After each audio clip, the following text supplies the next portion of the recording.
Brother, మీ పేరేంటండి? నా పేరు బోయజ్ అండి. మీరు ప్రభువుని నమ్ముకోవడానికి ముఖ్య కారణం ఏంటి బ్రదర్?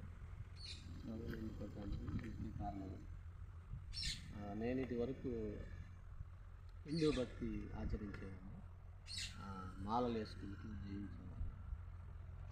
పైకి బాగా భక్తిగా కనుక్కునేవాడిని, కానీ అంతరంగంలో పాపం ఉంది. ఈ పాపము పోగొట్టుకోవడానికి, నా హృదయం మార్చుకోవడానికి అనేక మత గ్రంథాలు 11 సంవత్సరాలు రామాయణం, వేదాలు, ఉపనిషత్తులు అన్నీ చదివాను, కానీ నా అంతరంగంలో మారలేదు. నేను పైకి బాగా భక్తిగా అందరికీ కనపడేవాడిని, కానీ అంతరంగంలో పాపం ఉండేది. ఈ పాపం పోగొట్టుకోవడానికి అంతవరకు మత గ్రంథాలు అన్నీ చదివాను, కానీ పాపం పోలేదు.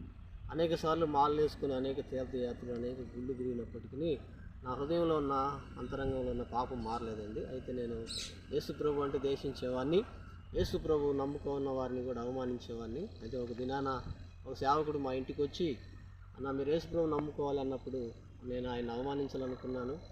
ఆ యేసు ప్రభు దేవుడు కాదు, బైబిల్లో నిరూపిస్తాను నాకున్న జ్ఞానాన్ని బట్టి అని అడిగినప్పుడు, చాలా మంచిదన్నా, మీరు బైబిల్ చదివి యేసు ప్రభు దేవుడు కాదు, దేవుడిలో తప్పులు కూడా ఉన్నాయని పట్టుకొని నేను బైబిల్ ఇచ్చారు.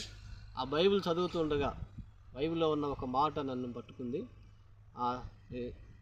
వ్యభిచారం చేస్తేనే కాదు పాపము, ఒక స్త్రీని మోహపు చూపుతో చూసి ప్రతివాడు అప్పుడే స్త్రీతో పాపం చేసినట్టు రాయబడిన మాట నేను చదివినప్పుడు బైబిల్లో దేవుని తప్పు పట్టుకోవాలన్న నాకు, నా తప్పు ఏందో నాకు అర్థమైంది.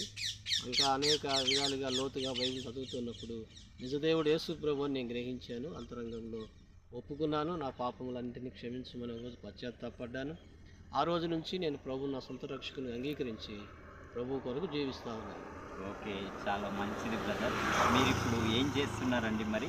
ఇప్పుడు నేను 4 సంవత్సరాలు ఒక మందిరంలో నమ్మకంగా ఉన్నాను. ఆ తర్వాత దేవుడు తన సేవకు ప్రత్యేకించినట్లు 2016వ సంవత్సరం నుంచి దేవుని సేవలో ఉన్నాను. పెద్దాలవీడు మండలం, ప్రకాశం జిల్లా, కుంట అనే గ్రామంలో దేవుని పని చేస్తూ జీవిస్తున్నాను. చాలా సంతోషం బ్రదర్.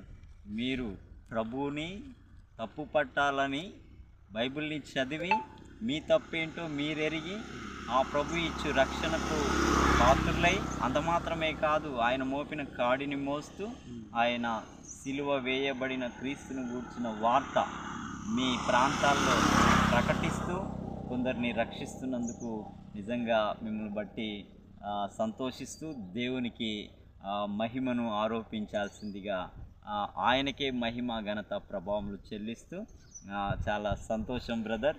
మీ యొక్క ఈ మంచి సమయాన్ని మాకు ఇచ్చినందుకు మీకు కృతజ్ఞతలు.